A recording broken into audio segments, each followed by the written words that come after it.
Hello കൂട്ടുകാരെ, എല്ലാവർക്കും നിജോസ് വേൾഡിൻ്റെ പുതിയൊരു വീഡിയോയിലേക്ക് സ്വാഗതം. എല്ലാവരും സുഖമായിട്ടിരിക്കുന്നെന്ന് വിശ്വസിക്കുന്നു. ഞങ്ങളിവിടെ സുഖമായിട്ടിരിക്കുകയാണ്. അപ്പോൾ എല്ലാവരും സന്തോഷത്തോടെയും ആരോഗ്യത്തോടെയും ഒക്കെ ഇരിക്കുക കേട്ടോ. ഇന്നത്തെ വീഡിയോയിൽ സംസാരിക്കുന്നത് നിങ്ങളെല്ലാവരും അത്ഭുതത്തോടു കൂടി ചോദിക്കുന്ന ഇതൊരു പ്രഗ്നൻസി ലക്ഷണമാണോ ചേച്ചി എന്ന് ചോദിക്കുന്ന തരത്തിലുള്ള 3 ലക്ഷണത്തിനെ പറ്റിയിട്ടാണ് സംസാരിക്കുന്നത്. ഒരുപാട് പ്രഗ്നൻസി ലക്ഷണത്തിനെ പറ്റിയിട്ട് വീഡിയോസ് ഇതിനകം നമ്മുടെ ചാനലിൽ അപ്ലോഡ് ചെയ്തിട്ടുണ്ട്. ഇതുപോലുള്ള പ്രഗ്നൻസി ലക്ഷണങ്ങളെ പറ്റിയിട്ട് വീഡിയോസ് ചെയ്യുന്നത് നിങ്ങൾക്കൊരു അവയർനെസ്സിന് വേണ്ടിയിട്ടാണ്. കാരണം എന്തെല്ലാം മാറ്റങ്ങൾ പ്രഗ്നന്റ് ആകുന്ന ഒരു ലേഡിക്ക് ഉണ്ടാകും, അതുപോലെ എന്തെല്ലാം മാറ്റങ്ങൾ പ്രിമെൻസ്ട്രൽ സിംറ്റം ആയിട്ട് ഒരു ലേഡിക്ക് ഉണ്ടാകും, ഈ പ്രിമെൻസ്ട്രൽ സിംറ്റംസും ഈ പ്രഗ്നൻസി സിംറ്റംസും ഒക്കെ ഏറെക്കുറെ ശരിയല്ലേ എന്നൊക്കെയുള്ള ഒരു ധാരണ നിങ്ങൾക്ക് ഉണ്ടാക്കിയെടുക്കാൻ വേണ്ടിയിട്ടാണ് ഇതുപോലുള്ള പ്രഗ്നൻസി ലക്ഷണങ്ങളെ പറ്റിയിട്ട് വീഡിയോസ് ചെയ്യുന്നത് കേട്ടോ. പീരിയഡ്സിന്റെ ലക്ഷണങ്ങളും, അതായത് പീരിയഡ്സ് ആകാൻ പോകുന്നതിന് മുൻപുള്ള ലക്ഷണങ്ങളും പ്രഗ്നൻസി ലക്ഷണങ്ങളും ഏറെക്കുറെ മാച്ച് ആയതുകൊണ്ട് പല ആളുകളും പ്രഗ്നൻസിയുടേതായിട്ടുള്ള ലക്ഷണങ്ങൾ കാണുമ്പോഴും പീരിയഡ്സ് ആണ് വരാൻ പോകുന്നതെന്ന് തെറ്റിദ്ധരിച്ചിട്ട് പീരിയഡ്സ് ഇൻഡ്യൂസ് ചെയ്യാൻ വേണ്ടിയിട്ടുള്ള കാര്യങ്ങൾ ചെയ്യുന്നു. എസ്പെഷ്യലി പീരിയഡ്സ് ആകുന്ന സമയത്ത് നമുക്കുണ്ടാകുന്ന ക്രാമ്പിംഗ്, നമുക്കുണ്ടാകുന്ന യോനി വേദന, നമുക്കുണ്ടാകുന്ന ബ്രസ്റ്റിലെ വേദന, ഇതെല്ലാം തന്നെ സെയിം പ്രഗ്നൻസി സമയത്തും നമുക്ക് ഉണ്ടാകാനായിട്ട് ചാൻസ് ഉണ്ട്. ഇങ്ങനെ ഉണ്ടാകുന്നതിന്റെ ഭാഗമായിട്ട് പലരും പീരിയഡ്സ് വരാതെ ആവുമ്പോൾ പീരിയഡ്സ് ആവുന്ന വേദന വരുന്നു, പക്ഷേ പീരിയഡ്സ് വരുന്നില്ല. അങ്ങനെയൊക്കെ വരുമ്പോഴേക്കും ഒരുപാട് ആളുകൾ പീരിയഡ്സ് ഇൻഡ്യൂസ് ചെയ്യാൻ വേണ്ടിയിട്ട് ഓൾറെഡി ഡോക്ടേഴ്സ് കൊടുത്തിട്ടുള്ള മെഡിസിൻ എടുക്കുന്നവരുണ്ട്. പീരിയഡ്സ് ഇൻഡ്യൂസ് ചെയ്യാൻ വേണ്ടിയിട്ട് ഹെവി ആയിട്ടുള്ള വർക്കൗട്ട്സ് ചെയ്യുന്ന ആളുകളുണ്ട്. അങ്ങനെയുള്ള ആളുകളൊക്കെ അതൊന്ന് പ്രിവെന്റ് ചെയ്യാൻ വേണ്ടിയിട്ടാണ് ഇത്തരത്തിലുള്ള വീഡിയോസ് ചെയ്യുന്നത് കേട്ടോ. ഈ ലക്ഷണം നിങ്ങൾക്കുണ്ടെങ്കിലും ഈ ലക്ഷണം നിങ്ങൾക്കില്ലെങ്കിലും നിങ്ങൾ പ്രഗ്നന്റ് ആകാനായിട്ട് ചാൻസ് ഉണ്ട്. ഇപ്പോഴത്തെ നമ്മുടെ ലൈഫ് സ്റ്റൈലിലും ഫുഡ് ഹാബിറ്റും ഒക്കെ വെച്ച് നോക്കുമ്പോഴേക്കും ഒരുപാട് ആളുകൾ പ്രഗ്നൻസിയുടെ ഫസ്റ്റ് ട്രൈമസ്റ്ററിൽ യാതൊരു തരത്തിലുള്ള പ്രഗ്നൻസി ലക്ഷണങ്ങളും ഇല്ലാതെയും പ്രഗ്നൻസി കണ്ടിന്യൂ ചെയ്ത് കൊണ്ടുപോകുന്നവരുണ്ട്. അതുകൊണ്ട് ഈ ലക്ഷണങ്ങൾ ഇല്ലെങ്കിലും നിങ്ങൾ വിഷമിക്കേണ്ട ആവശ്യമില്ല. എക്സ്പെക്ടഡ് പീരിയഡ് ഡേറ്റിൽ ബ്ലീഡിംഗ് വരുന്നുണ്ടോ എന്ന് നോക്കുക. ആ പോകുന്ന ബ്ലീഡിംഗ് എത്രത്തോളമാണെന്നുള്ള കാര്യം കൂടി നിങ്ങൾ ശ്രദ്ധിക്കണം. സഡൻ ആയിട്ട് പീരിയഡ്സ് ആകുന്ന ആ ഒരു എക്സ്പെക്ടഡ് ഡേറ്റിൽ തന്നെ നിങ്ങൾക്ക് ബ്ലീഡിംഗ് വന്നു, പക്ഷേ ആ ബ്ലീഡിംഗ് വളരെയധികം കുറവാണ്, അതായത് ഒരു പാഡ് പോലും ചേഞ്ച് ചെയ്യേണ്ട തരത്തിലുള്ള ബ്ലീഡിംഗ് നിങ്ങൾക്ക് ഇല്ല എങ്കിൽ നിങ്ങൾ പ്രഗ്നൻസി ടെസ്റ്റ് ചെയ്ത് നോക്കണം കേട്ടോ. ബ്ലീഡിംഗ് നിന്ന് ഒരു 5 ദിവസമെങ്കിലും കഴിഞ്ഞിട്ട് വേണം നിങ്ങൾ പ്രഗ്നൻസി ടെസ്റ്റ് ചെയ്ത് നോക്കാൻ. അത് മോർണിംഗിലെ ആദ്യത്തെ യൂറിൻ എടുത്തിട്ട് ചെയ്യാനായിട്ട് പ്രത്യേകം ശ്രദ്ധിക്കുക കേട്ടോ. ഈ ലക്ഷണങ്ങളിൽ ഏറ്റവും ആദ്യത്തെ ഒന്നെന്ന് പറയുന്നത് ഷോൾഡർ പെയിൻ ആണ്. ഷോൾഡർ പെയിൻ പ്രഗ്നൻസി ലക്ഷണമാണോ എന്ന് ചോദിച്ചു കഴിഞ്ഞാൽ തീർച്ചയായിട്ടും പ്രഗ്നന്റ് ആകുന്നതിന്റെ ഏറ്റവും സ്റ്റാർട്ടിംഗ് സ്റ്റേജിൽ തന്നെ നമുക്ക് ഉണ്ടാകാൻ സാധ്യതയുള്ള ഒരു ലക്ഷണമാണ് ഈ ഷോൾഡർ പെയിൻ എന്ന് പറയുന്നത്. നമ്മുടെ ആ ഒരു കൈയുടെ ഷോൾഡറും പ്രഗ്നൻസിയുടെ ആ ഒരു സ്റ്റൊമക്കും തമ്മിൽ ഡയറക്റ്റ് ആയിട്ടുള്ള ഒരു ലിങ്കേജ് ഇല്ല. എന്നാൽ നേരെ മറിച്ച് പ്രഗ്നന്റ് ആകുന്ന സമയത്ത് യൂട്രസിന്റെ മസിൽസ് ഒക്കെ കോൺട്രാക്ഷൻ സംഭവിക്കുന്നത് കൊണ്ട് ശരീരത്തിൽ പുറപ്പെടുവിപ്പിക്കുന്ന ഹോർമോണാണ് നിങ്ങളുടെ ഓരോ ജോയിൻസിലും അതുപോലെ ഓരോ ആ ഒരു അവയവങ്ങളും ജോയിൻ ആകുന്ന ഓരോ പോർഷനിലും നിങ്ങൾക്ക് വേദന ഉണ്ടാവാനായിട്ടുള്ള പ്രധാനപ്പെട്ട റീസൺ കേട്ടോ. ജോയിൻസ് ഒക്കെ ഒന്ന് സ്ട്രെച്ച് ആയാൽ കഴിഞ്ഞാൽ മാത്രമേ നമ്മുടെ യൂട്രസിന്റെ മസിൽസ് ഒക്കെ ഈസിലി എക്സ്പാൻഡ് ആവാനായിട്ട് സാധിക്കുള്ളൂ. അതങ്ങനെ ടൈറ്റ് ആയിട്ട് തന്നെ ഇരുന്ന് കഴിഞ്ഞാൽ അവിടെ എക്സ്പാൻഷൻ നമുക്ക് പോസിബിൾ അല്ല, കോൺട്രാക്ഷൻസ് ഉണ്ടാകും. അങ്ങനെ വന്നു കഴിഞ്ഞാൽ നമുക്ക് പീരിയഡ്സ് ഉണ്ടാകും. അതൊക്കെ ഒന്ന് റിഡ്യൂസ് ചെയ്യാൻ വേണ്ടിയിട്ടാണ് ഇങ്ങനെ റിലാക്സിൻ ഹോർമോൺ ശരീരത്തിൽ പ്രൊഡ്യൂസ് ആവുന്നത്. ഷോൾഡർ പെയിൻ കൂടുതലായിട്ട് കാണുന്നവരും ശരീരം നല്ലതുപോലെ ശ്രദ്ധിക്കേണ്ട മറ്റൊരു കാര്യമാണ് ധാരാളം വെള്ളം കുടിക്കുക എന്നുള്ളത്. നമ്മുടെ വാട്ടർ റിക്വയർമെന്റ്സ് ശരീരത്തിൽ കുറയുമ്പോഴേക്കും ജോയിൻസിൽ പലർക്കും വേദനകൾ ഉണ്ടാവാനായിട്ട് ചാൻസ് ഉണ്ട്. അതുപോലെ തന്നെ ഇത്തരത്തിലുള്ള വേദനകളൊക്കെ ഉണ്ടാകുമ്പോഴേക്കും കൂടുതലും പെയിൻ കില്ലേഴ്സ് നിങ്ങൾ യൂസ് ചെയ്യാതിരിക്കുക. മൂവോ വോളിനിയോ അങ്ങനെ എന്തെങ്കിലും സ്പ്രേ ശരീരത്തിൽ അപ്ലൈ ചെയ്യുന്നത് കൊണ്ടോ ഓയിൽമെന്റ് പുരട്ടുന്നത് കൊണ്ടോ പ്രശ്നമില്ല. പക്ഷേ വേദന സംഹാരികൾ പ്രഗ്നൻസി ട്രൈ ചെയ്യുന്ന സമയത്തും പ്രഗ്നന്റ് ആകുന്ന സമയത്തും ഇംപ്ലാന്റേഷൻ നടക്കുന്ന സമയത്തും നിങ്ങൾ യൂസ് ചെയ്യാനായിട്ട് പാടില്ല. വേദന സംഹാരികൾ കൂടുതലായിട്ട് ഉപയോഗിക്കുന്നത് നിങ്ങളുടെ ബ്രെയിനും റീപ്രൊഡക്റ്റീവ് സിസ്റ്റവും തമ്മിലുള്ള ഒരു ബന്ധത്തിനെ കുറച്ചു നേരത്തേക്കൊന്ന് മന്ദീഭവിപ്പിക്കുന്നതിന് കാരണമാവുന്നു. ഇങ്ങനെ വന്നു കഴിഞ്ഞാൽ ആ ന്യൂട്രിയൻസ് വേണ്ടുന്ന അല്ലെങ്കിൽ എംബ്രിയോനെ നറിഷ് ചെയ്യേണ്ട സമയത്ത് ഹോർമോൺസിന് കൃത്യമായിട്ട് വർക്ക് ചെയ്യാൻ പറ്റാതെ ആവുകയും പ്രഗ്നൻസി നഷ്ടമായി പോവുകയും ചെയ്യുന്നുണ്ട് കേട്ടോ. അപ്പോൾ ഒരിക്കലും മെഡിക്കൽ സ്റ്റോറിൽ നിന്ന് ഡയറക്റ്റ് ആയിട്ട് മെഡിസിൻ മേടിച്ച് ഉപയോഗിക്കാതിരിക്കുക. രണ്ടാമത്തെ ഒരു ബുദ്ധിമുട്ടാണ് മുട്ടുകാൽ വേദന. മുട്ടുകാൽ വേദനയും ഞാൻ ആദ്യം തന്നെ പറഞ്ഞതുപോലെ തന്നെ ശരീരത്തിൽ റിലാക്സിൻ ഹോർമോൺ പ്രൊഡ്യൂസ് ആവുന്നത് കൊണ്ട് നമ്മുടെ ജോയിൻസ് ഒക്കെ ഒന്ന് ഫ്ലെക്സിബിൾ ആകാൻ വേണ്ടിയിട്ട് നമുക്കുണ്ടാകുന്ന ഒരു ലക്ഷണമാണ് ഈ ഒരു മുട്ടുവേദന എന്ന് പറയുന്നത്. അതുപോലെ തന്നെ ശരീരത്തിൽ ഓരോ ജോയിൻസും വരുന്ന പോർഷനിൽ നമ്മുടെ ആംഗിളിന്റെ ഭാഗത്ത്, അതുപോലെ നമ്മുടെ കൈയുടെ കൈപ്പത്തിയും ആ ഒരു കൈയും തമ്മിൽ ജോയിൻ ആകുന്ന പോർഷനിലൊക്കെ നമുക്ക് വേദനകൾ പ്രഗ്നൻസിയുടെ സ്റ്റാർട്ടിംഗ് സ്റ്റേജിൽ തന്നെ അനുഭവപ്പെടാനായിട്ട് ചാൻസ് ഉണ്ട് കേട്ടോ. മുട്ടുവേദന നമുക്ക് ഒരുപാട് നേരം നിൽക്കുന്ന സമയത്തായിരിക്കും ഫീൽ ചെയ്യുന്നത്. നമ്മൾ ചില സ്ത്രീകളൊക്കെ വീട്ടിലിപ്പോൾ ജോലികൾ ചെയ്യുമ്പോൾ 1 മണിക്കൂറോ അല്ലെങ്കിൽ 1.5 മണിക്കൂറോ ഒക്കെ ഒറ്റ സ്ട്രെച്ചിൽ നിൽക്കാറുണ്ട്. ഇരിക്കാതെ ജോലി ചെയ്യുന്ന ഒരുപാട് പേരുണ്ട്. ആ പണി തീർത്തിട്ട് എങ്ങനെയെങ്കിലും ഇരിക്കാലോ എന്ന് വിചാരിക്കുന്ന ആളുകളുണ്ട്. ഒറ്റ സ്ട്രെച്ചിൽ നമ്മൾ അങ്ങനെ ചിലപ്പോൾ ഒരു 15 മിനിറ്റ് നിൽക്കുമ്പോൾ തന്നെ മുട്ടുവേദന ഭയങ്കര അസഹനീയമായിട്ട് നമുക്ക് അനുഭവപ്പെടാനായിട്ട് ചാൻസ് ഉണ്ട്. അതുപോലെ ഇനിയിപ്പോൾ നിങ്ങൾ ഇരിക്കുകയാണെങ്കിലും നമ്മൾ ഇരിക്കുന്ന ഒരു പൊസിഷൻ എന്ന് പറയുന്നത് ഏകദേശം നമ്മുടെ കാല് നേരെ നിലത്ത് മുട്ടിച്ചിട്ടായിരിക്കും നമ്മൾ ഇരിക്കുന്നത്. ആ ഒരു പൊസിഷൻ ആണെങ്കിലും ഒരുപാട് നേരം ഇരുന്ന് കഴിയുമ്പോഴേക്കും നമുക്ക് ഡിസ്കംഫർട്ട് ഫീൽ ചെയ്യാനായിട്ട് ചാൻസ് ഉണ്ട് കേട്ടോ. അപ്പോൾ നമുക്ക് ഏകദേശം ഒരു കാല് നീട്ടി വെക്കേണ്ട ഒരു അവസ്ഥ നമുക്ക് ഫീൽ ചെയ്യുന്നു.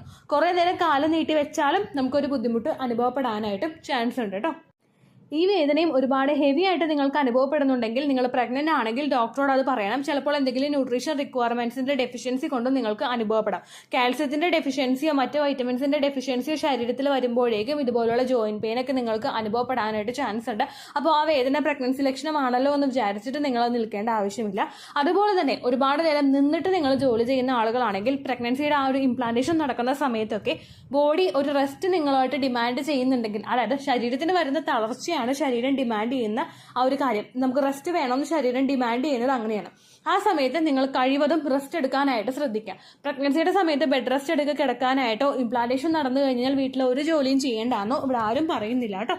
പക്ഷേ ഏകദേശം നമുക്ക് ശരീരം ടയേർഡാണ് എന്ന് തോന്നുന്ന സമയത്ത് കുറച്ചു നേരം കിടക്കുകയോ കുറച്ചു നേരം ഇരിക്കുകയോ കുറച്ചു നേരം ഇപ്പോൾ ഇരുന്ന് ജോലി ചെയ്യുന്നവരാണെങ്കിൽ കുറച്ചു നേരം വാക്കിംഗ് ചെയ്യുകയോ ധാരാളം വെള്ളം കുടിക്കാൻ ശ്രമിക്കുകയോ നിങ്ങൾ ചെയ്യാം കേട്ടോ.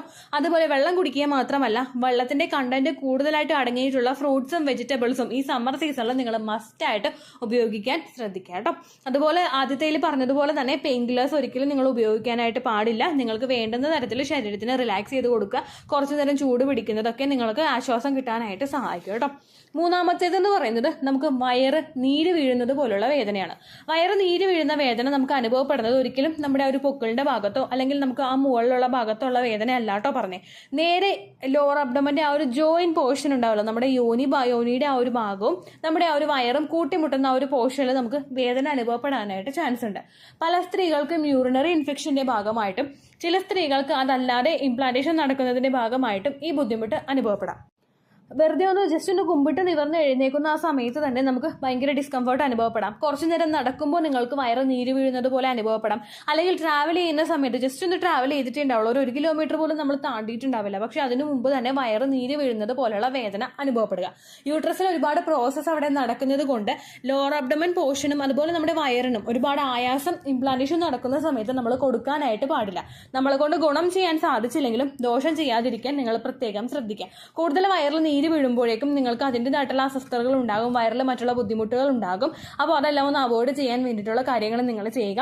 ഇംപ്ലാന്റേഷൻ നടക്കുന്ന സമയത്ത് നിങ്ങൾ പറ്റുമെങ്കിൽ പറ്റുന്ന യാത്രകൾ നിങ്ങൾ അവോയ്ഡ് ചെയ്യുക. ഇംപ്ലാന്റേഷൻ നടക്കുന്നു എന്ന് പറഞ്ഞിട്ട് വീട്ടിൽ നിന്ന് ഹസ്ബൻഡിലൂടെ പുറത്തു പോകാതിരിക്കുകയോ വീടിനകത്ത് തന്നെ മുഴുവനായിട്ട് അടച്ചിട്ടിരിക്കുകയോ നിങ്ങൾ ചെയ്യേണ്ട. യാത്ര പോകുന്നത് നിങ്ങൾ ശ്രദ്ധിച്ച് യാത്ര പോവുക. ബൈക്കിൽ ട്രാവൽ ചെയ്യുമ്പോൾ ഒരുപാട് ഗട്ടർ ഉണ്ടെങ്കിൽ ആ ഗട്ടർ കഴിയുന്ന പോർഷൻ വരെ നിങ്ങൾ നടന്നിട്ട് ഹസ്ബൻഡ് വണ്ടി ഓടിച്ച് വരുന്ന രീതിക്ക് നിങ്ങൾ ആക്കാനായിട്ട് ശ്രദ്ധിക്കുക. ബസ്സിൽ പോകുന്നവരാണെങ്കിലും ഓട്ടോറിക്ഷയിൽ പോകുന്നവരാണെങ്കിലും കഴിവതും ബസ്സിന്റെ നടുക്കലത്തെ ആ ഒരു പൊസിഷനിൽ നിങ്ങൾ ഇരിക്കാനായിട്ട് ശ്രദ്ധിക്കുക. ഏറ്റവും ഫ്രണ്ടിലോ ഏറ്റവും ബാക്കിലോ നമ്മൾ പോയി നിന്നതിന് ചിലപ്പോൾ നമുക്ക് കുറുക്കം കൂടുതലായിട്ട് അനുഭവപ്പെടും. അതുപോലെ ഓട്ടോറിക്ഷയിലോ ക്യാബിലോ ആണ് നിങ്ങൾ പോകുന്നതെങ്കിൽ അവരോട് കൺവേ ചെയ്യുക നിങ്ങൾ പ്രഗ്നന്റ് ആണെന്നുള്ള കാര്യം. നിങ്ങൾ പ്രഗ്നന്റ് ആയിട്ടുണ്ടാവില്ല, പക്ഷേ പ്രഗ്നന്റ് ആണെന്ന് തന്നെ പറയുക. അപ്പോൾ അവർ അത്രയും കെയർ ചെയ്തിട്ട് വണ്ടി ഓടിക്കുള്ളൂ കേട്ടോ. അത് നിങ്ങൾ പ്രത്യേകം ശ്രദ്ധിക്കുക. ഈ മൂന്നുമാണ് പലർക്കും ഇത് പ്രഗ്നൻസി ലക്ഷണമാണോ എന്ന് ചിന്തിക്കുന്ന തരത്തിലുള്ള 3 പ്രഗ്നൻസി ലക്ഷണങ്ങൾ. അപ്പോൾ നിങ്ങൾക്ക് ഈ വീഡിയോ യൂസ്ഫുൾ ആയി കാണുമെന്ന് വിശ്വസിക്കുന്നു. ഇത്രയേ ഉള്ളൂ വീഡിയോ. യൂസ്ഫുൾ ആയി കാണുമെന്ന് വിശ്വസിക്കുന്നു. യൂസ്ഫുൾ ആവുന്നുണ്ടെങ്കിൽ ലൈക്ക് ചെയ്യുക, ഫ്രണ്ട്സിനൊക്കെ ഷെയർ ചെയ്ത് കൊടുക്കുക കേട്ടോ. എന്തെങ്കിലും സംശയം ഉണ്ടെങ്കിൽ നിങ്ങൾ കമൻസിൽ ചോദിക്കുക. പണ്ടത്തെ വീഡിയോയ്ക്ക് കമൻസ് ഇടുന്നവർക്ക് റിപ്ലൈ ലഭിക്കുന്നില്ലെങ്കിൽ ലേറ്റസ്റ്റ് ആയിട്ട് ഞാൻ ഏത് വീഡിയോ ആണോ അപ്ലോഡ് ചെയ്യുന്നത് അതിന് താഴെ കമൻറ്റ് ഒന്ന് കോപ്പി പേസ്റ്റ് ചെയ്യാനായിട്ട് ശ്രദ്ധിക്കുക കേട്ടോ. അതുപോലെ ഓവുലേഷൻ ഡേറ്റ് കാൽക്കുലേറ്റ് ചെയ്ത് തരാനായിട്ട് റിക്വസ്റ്റ് ചെയ്യുന്ന ആളുകൾ എത്രയാണോ സൈക്കിൾ ലെങ്ത് അത് മെൻഷൻ ചെയ്യാനായിട്ട് ശ്രദ്ധിക്കുക. സൈക്കിൾ ലെങ്ത് എന്നതുകൊണ്ട് ഉദ്ദേശിച്ചത് ഓരോ മാസവും എത്ര ദിവസം കൂടുമ്പോഴാണോ ബ്ലീഡിങ് വരുന്നത് അതാണ് സൈക്കിൾ ലെങ്ത്. കഴിഞ്ഞ മാസം ഒരു 8-ാം തീയതിയാണ് ബ്ലീഡിങ് ആയതെങ്കിൽ ഈ മാസം 6-ാം തീയതിയാണ് ബ്ലീഡിങ് ആയതെങ്കിൽ കഴിഞ്ഞ മാസം 8-ാം തീയതി മുതൽ ഈ മാസം 6-ാം തീയതി വരെ എത്ര ദിവസമുണ്ടോ അത് കാലണ്ടറിൽ എണ്ണി തിട്ടപ്പെടുന്നതാണ് നിങ്ങളുടെ സൈക്കിൾ ലെങ്ത്. സൈക്കിൾ ലെങ്ത് നമ്മൾ കൃത്യമായിട്ട് കാൽക്കുലേറ്റ് ചെയ്യുകയാണെങ്കിൽ ഓവുലേഷൻ ഡേറ്റ് എളുപ്പത്തിൽ കണ്ടുപിടിക്കാൻ വേണ്ടിയിട്ട് ഒരുപാട് ആപ്ലിക്കേഷൻസും ഒരുപാട് ഓൺലൈൻ ആയിട്ടുള്ള വെബ്സൈറ്റുകളും ഇന്ന് നമുക്ക് അവൈലബിൾ ആണ്. പ്ലേ സ്റ്റോറിൽ പോയിട്ട് ഓൺലൈൻ ഓവുലേഷൻ ട്രാക്കർ എന്ന് ടൈപ്പ് ചെയ്ത് കഴിഞ്ഞാൽ നിങ്ങൾക്ക് അതുമായിട്ട് ബന്ധപ്പെട്ടിട്ടുള്ള ആപ്ലിക്കേഷൻസ് കിട്ടും. അത് പറ്റുന്നില്ല എങ്കിൽ ഗൂഗിളിൽ പോയിട്ട് ഓൺലൈൻ ഓവുലേഷൻ കാൽക്കുലേറ്റർ എന്ന് ടൈപ്പ് ചെയ്ത് കഴിഞ്ഞാൽ അതുമായിട്ട് ബന്ധപ്പെട്ടിട്ടുള്ള വെബ്സൈറ്റുകൾ നിങ്ങൾക്ക് കിട്ടും. അതിൽ നിങ്ങളുടെ ലാസ്റ്റ് മന്തിലെ മെൻസ്ട്രേഷൻ്റെ ഡേറ്റും ഒപ്പം ഞാൻ ഈ പറഞ്ഞ രീതിക്ക് നിങ്ങൾ കാൽക്കുലേറ്റ് ചെയ്യുന്ന സൈക്കിൾ ലെങ്ത്തും എൻ്റർ ചെയ്ത് കൊടുക്കുകയാണെങ്കിൽ നിങ്ങൾക്ക് കൃത്യമായിട്ട് ഓവുലേഷൻ ഡേറ്റ് കണ്ടുപിടിക്കാനായിട്ട് സാധിക്കും.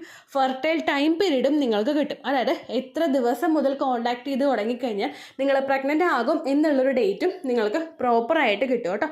ഇത് കാൽക്കുലേറ്റ് കാൽക്കുലേറ്റ് ചെയ്യുന്ന സമയത്ത്, സൈക്കിൾ ലെങ്ത് കാൽക്കുലേറ്റ് ചെയ്യുന്ന സമയത്ത് നിങ്ങളുടെ ആ ഒരു കലണ്ടറിൽ നോക്കി തന്നെ നിങ്ങൾ കാൽക്കുലേറ്റ് ചെയ്യുക. പല മാസങ്ങളിലും 30-31 ദിവസമുണ്ട്, അതുകൊണ്ടാണ് അങ്ങനെ പറഞ്ഞത്. ഒപ്പം നിങ്ങൾക്ക് ബ്ലീഡിങ് തുടങ്ങിയ ദിവസത്തിന് വേണം നിങ്ങൾ ഡേ 1 ആയിട്ട് എടുക്കാൻ വേണ്ടിയിട്ട്. സ്പോട്ടിങ് തുടങ്ങിയ ദിവസത്തിനെ, അതായത് ചെറുതായിട്ട് ഡിസ്ചാർജ് പോയി തുടങ്ങിയ ദിവസത്തിനെ നിങ്ങൾ കൺസിഡർ ചെയ്യേണ്ട ആവശ്യം ഇല്ല കേട്ടോ. അപ്പോൾ ഇത്രയേ ഉള്ളൂ വീഡിയോ. അടുത്തൊരു വീഡിയോ ആയിട്ട് നമുക്ക് വീണ്ടും കാണാം. ബൈ.